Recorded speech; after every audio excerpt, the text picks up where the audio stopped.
green? It's always red or blue in the movies. So, green? No, not the green.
What the hell are you standing around here for? They're bombing us. What are you doing? You're doing nothing. What are you doing? This is war. Freaking war.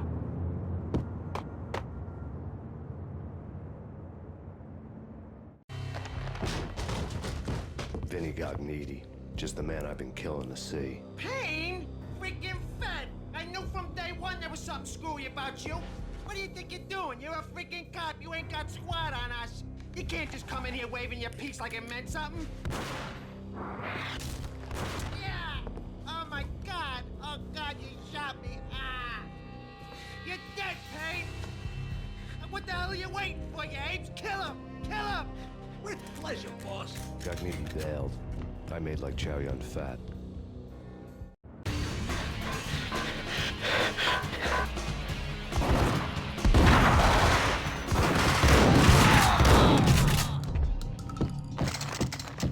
A crumpled letter lay on Gognitti's desk. The letter was addressed to Don Punchinello, but Vinny had never had the nerve to finish it. Jack's gone voodoo. Just the other night, he shot Dino because he wanted to see what his brains looked like splattered on the wall. He's a freaking mad dog. We're running out of men and business fast. Gognitti had been living in mortal fear of his boss. Jack Lupino was a psycho.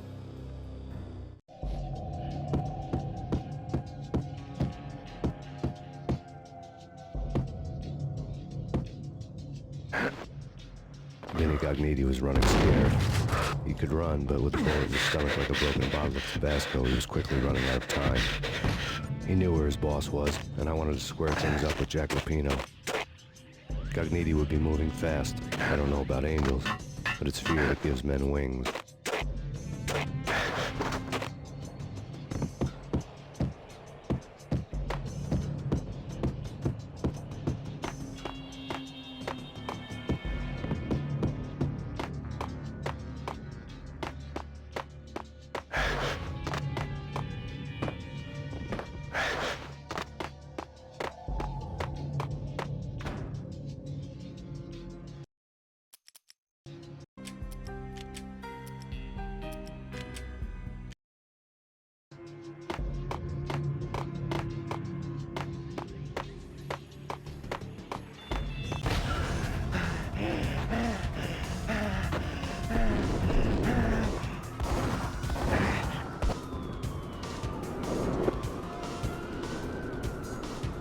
Gognitti hitched a ride.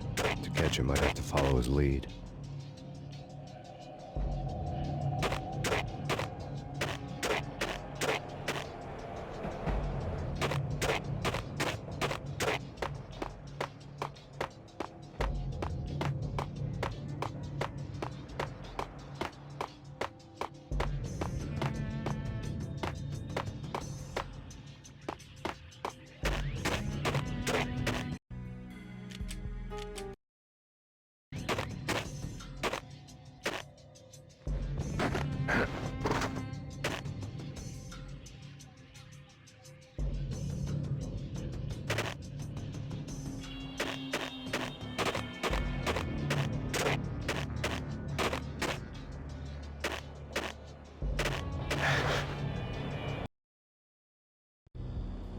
This was my second train ride of the night. The way it started didn't promise anything better than the last one.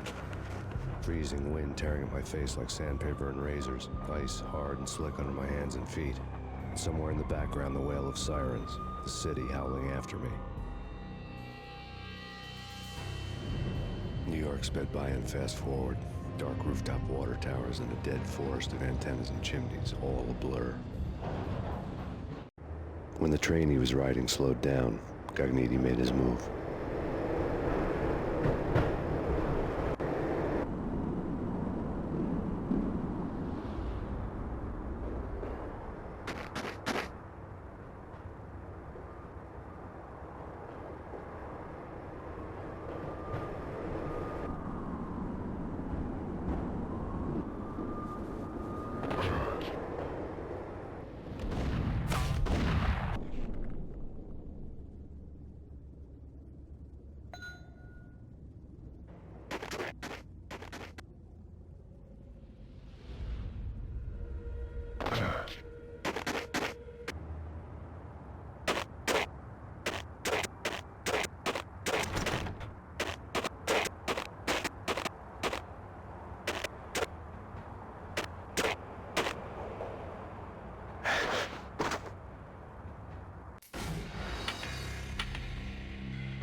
It's Payne! He's coming down the stairs! Shoot the bastard! Okay, boss, you got it. No problem. All right.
Payne has nowhere left to go. We are very close to capturing him. You'll get a full statement then.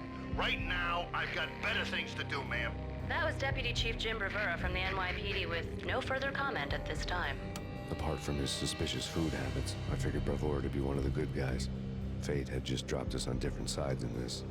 But when it came to capturing me, he was way out of his league. I'd already ditched the cops a couple of rooftops back. For now.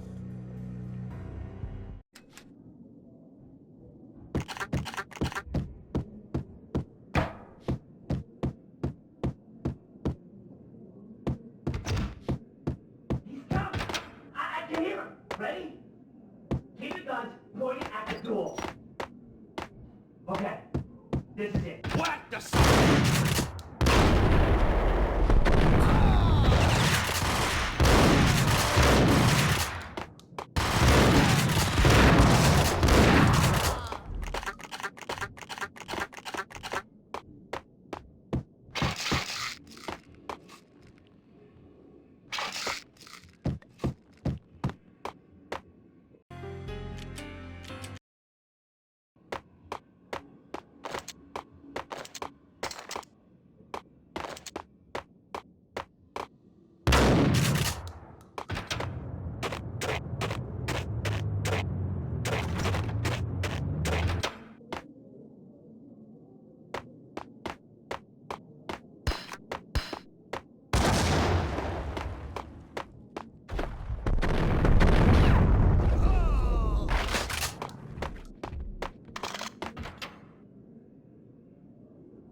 Open, goddammit! Payne! I'll kill you, you lousy freaking cop!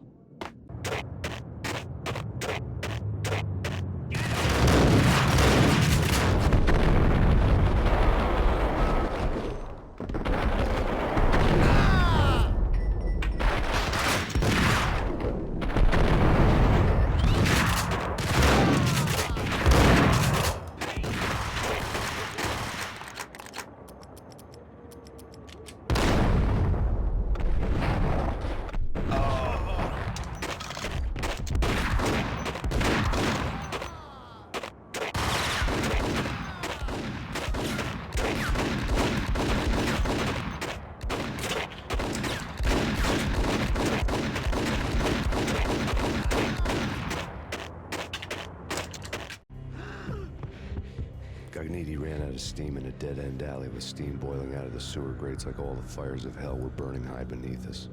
It was shakedown time. Where's Lupino? Screw you!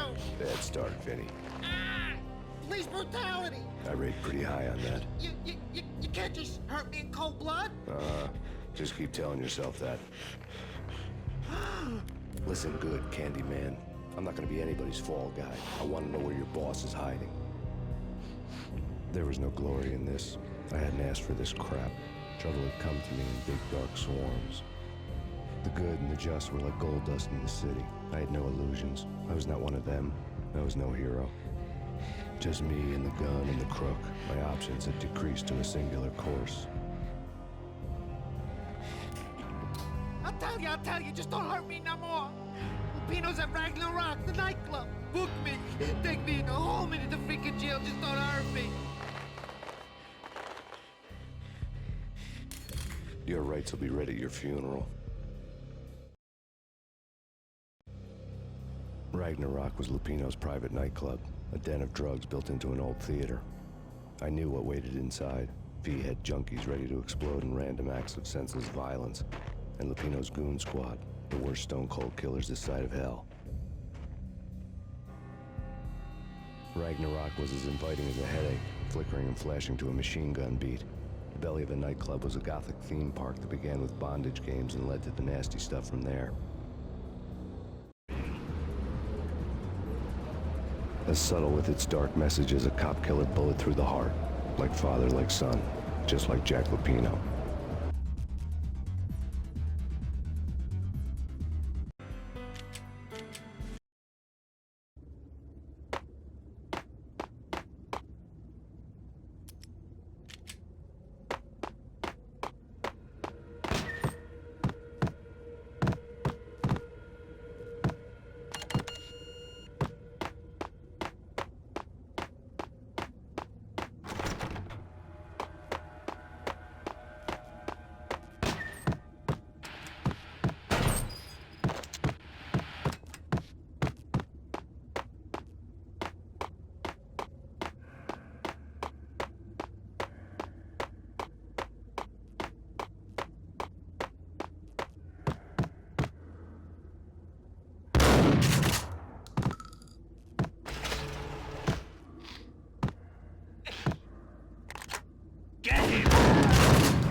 The book had never been a bestseller.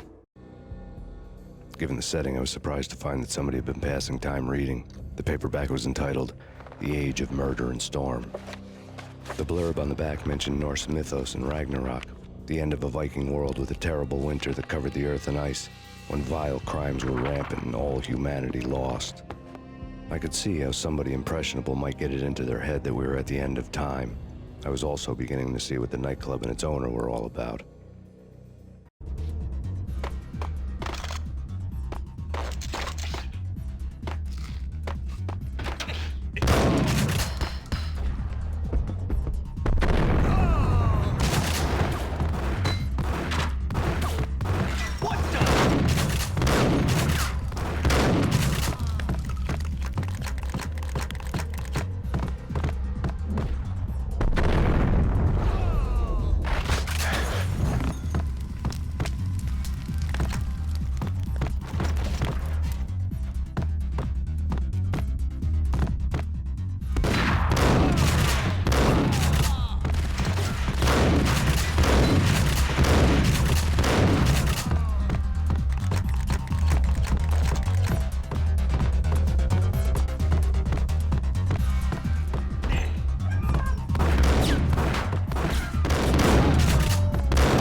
Books on the occult had been piled on the table.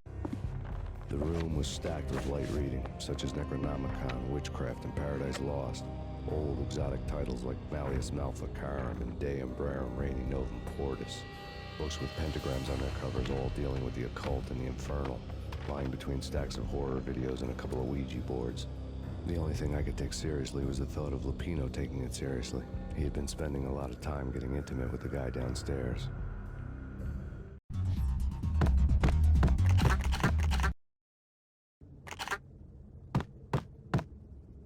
Out with Dino and all. I wouldn't say anything to his face. He might not... Who knows what he... There he is!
backstage area led to Lupino's inner sanctum.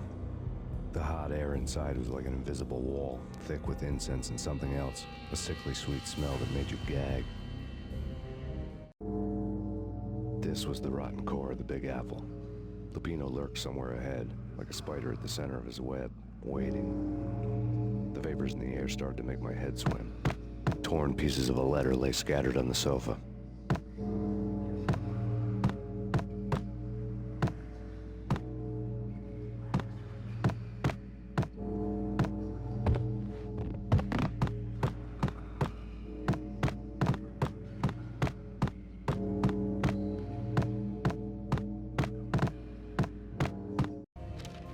Punchinello had threatened Lupino in writing. The note had been torn to pieces, bloody fingerprints all over them. Don't want you to think that one of my boys is not playing with a full deck. Shape up, Jack. We are running a business here. I'd hate to send the trio to strong-arm you. The trio were the Don's notorious henchmen. It was obvious that Lupino hadn't been intimidated by the threat. Lupino's notes covered the table. Jack Lupino was crazy, all right. The table was scattered with notes of demented arcane nonsense written in rusty blood. A mishmash list of demons, devils, and dark gods evoked. Beelzebub, Asmodeus, Baphomet, Lucifer, Loki, Cthulhu, Lilith, Hela, blood given to you all. He was after that old Faustian deal. Your soul for power and fortune. Just sign on the dotted line with your blood. Lupino's notebook lay on the pedestal. Jack Lupino was crazy, all right. Mythic wolves, let loose to devour the sun and the moon. Lupino is the wolf. I'm Mr. Beast, the big bad Fenris wolf. I'm the end of the world man, wearing the flesh of fallen angels. After Y2K, the end of the world had become a cliche. But who was I to talk? A brooding underdog avenger alone against an empire of evil, out to right a grave injustice. Everything was subjective. There were only personal apocalypses. Nothing is a cliche when it's happening to you.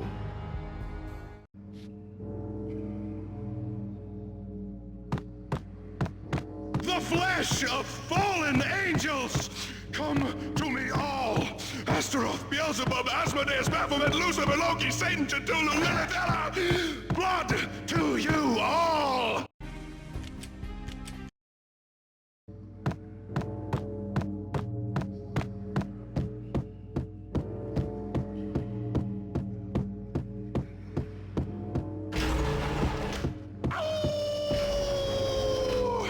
I'm the wolf, yeah! I am the wolf!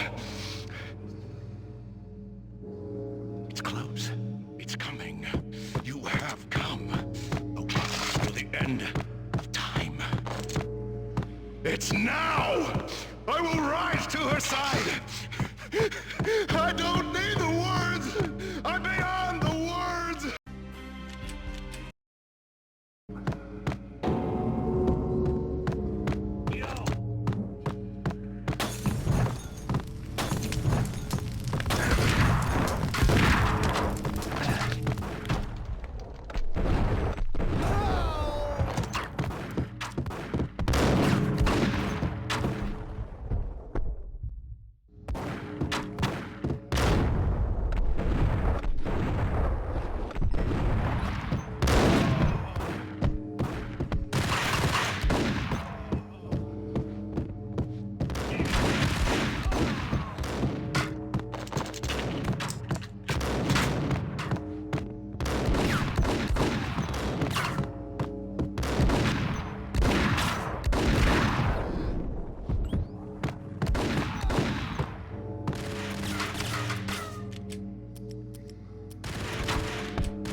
somewhere, and this one was the Empire State Building of catches.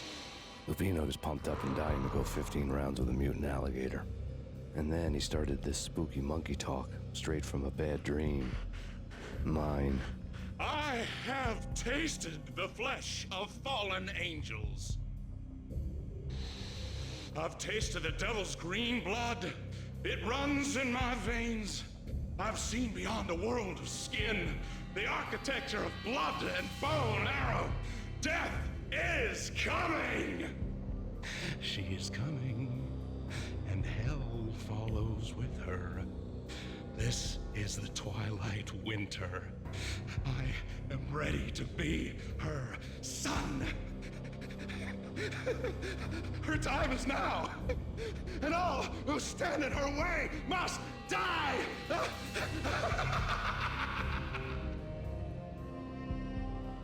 Die! You'll die! You'll die! Now! All die!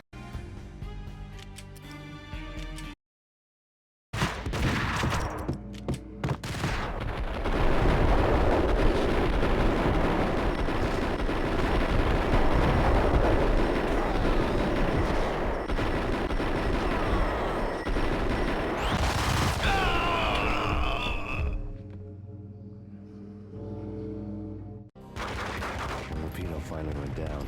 I wanted to make real sure he'd stay that way. V was a bad monster. Turned them into friggin' zombie demons from outer space. I think he's dead already. Huh? And that's when it happened. But dead or not, you've got the wrong guy. In stepped this knockout femme fatale, holding a gun to my face. I returned the favor. Lisa Punchinello. Lisa Punchinello was the Don's wife. Mona Sachs. Lisa's evil twin. Your safety's off, evil twin. You might hurt someone with that gun of yours. Lisa's the damsel in distress. I'm the professional. I'd blow you away without batting an eye. Sure, and you can check out my credentials splattered all over this joint.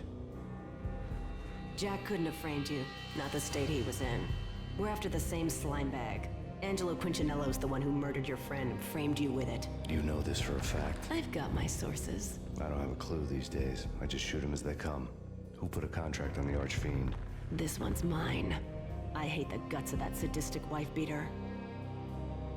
Why not pool our bullets for this one? I thought you'd never ask. My finger was starting to twitch. How do you like your whiskey? I'm easy, as long as you don't try to slip me a Mickey. You're a real angel, Max. It was good stuff. Tasted sweet as honey going down.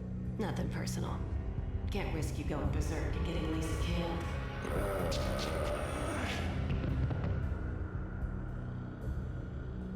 The nightmare was always the same. Violent shapes moving in darkness, old and ugly. The killer's mad laughter was a riddle filled with wicked innuendo.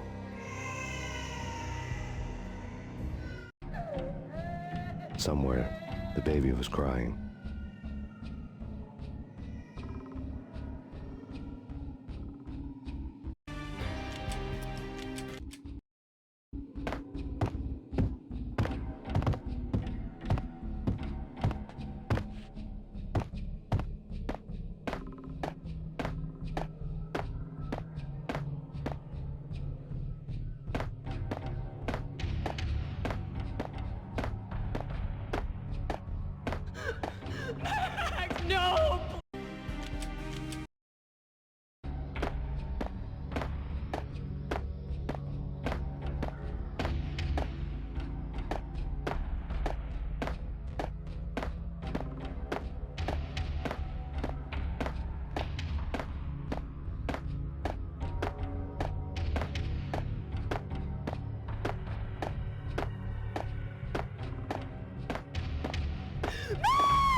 snoring next to Lupino's corpse. A comedian, huh?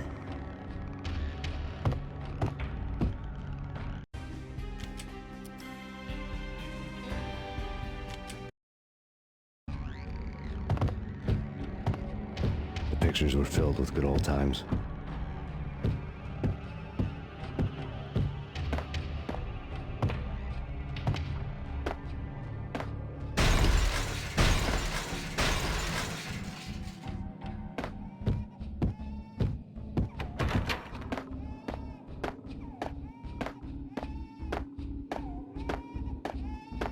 I really love to watch cartoons. Captain Baseball Backboard's my favorite.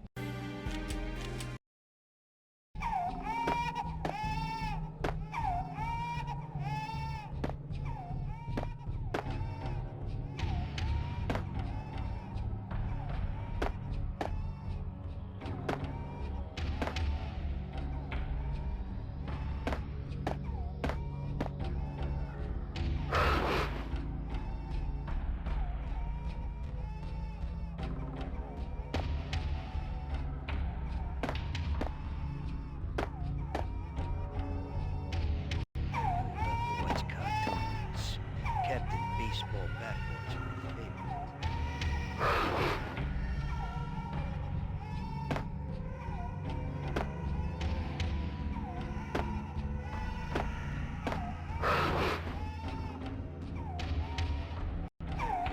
Watch cartoons. Captain Baseball Backboard's my favorite.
No. No, no, please, God, no.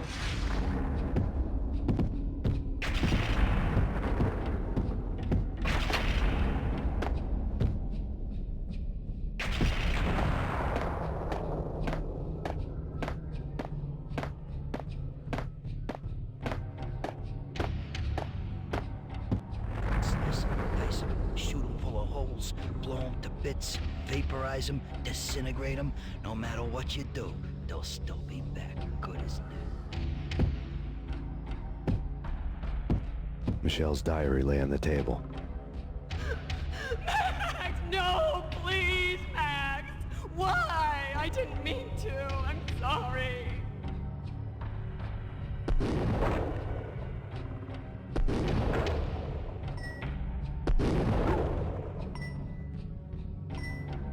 Murderer! You killed her! Nothing like that ever happens in the real world.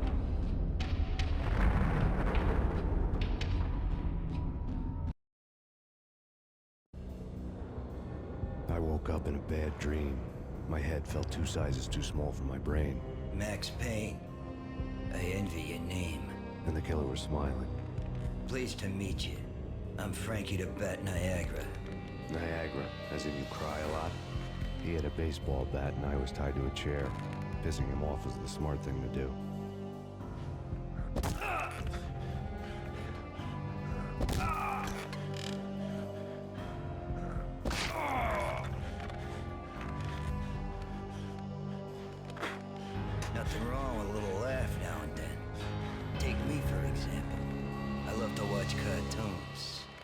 cartoon violence is a fascinating thing. Let's take a break. I need to take a leak and maybe grab a cold one at the bar. Don't worry. I'll be back to finish this off. And then, it's checkout time. You play, you pay, you bastard. He swaggered out, and the door clanged shut behind him, locks clicking into place. Everyone makes mistakes. Mine hadn't been to crack jokes about the goon with the bat. He'd have cracked my skull regardless. It hadn't even been to trust a girl with a gun. I had blindly gone after the first bad guy on my hit list when I should have been aiming further up the ladder, at the head of the Punchinello family. I couldn't bring myself to be pissed at Mona. Guess I had a soft spot for a pretty face.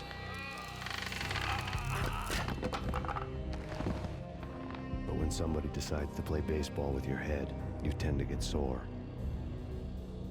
They had dragged me back to the basement of Lupino's hotel. I was beaten, bruised, and blue. I felt like the chair I had broken to get free.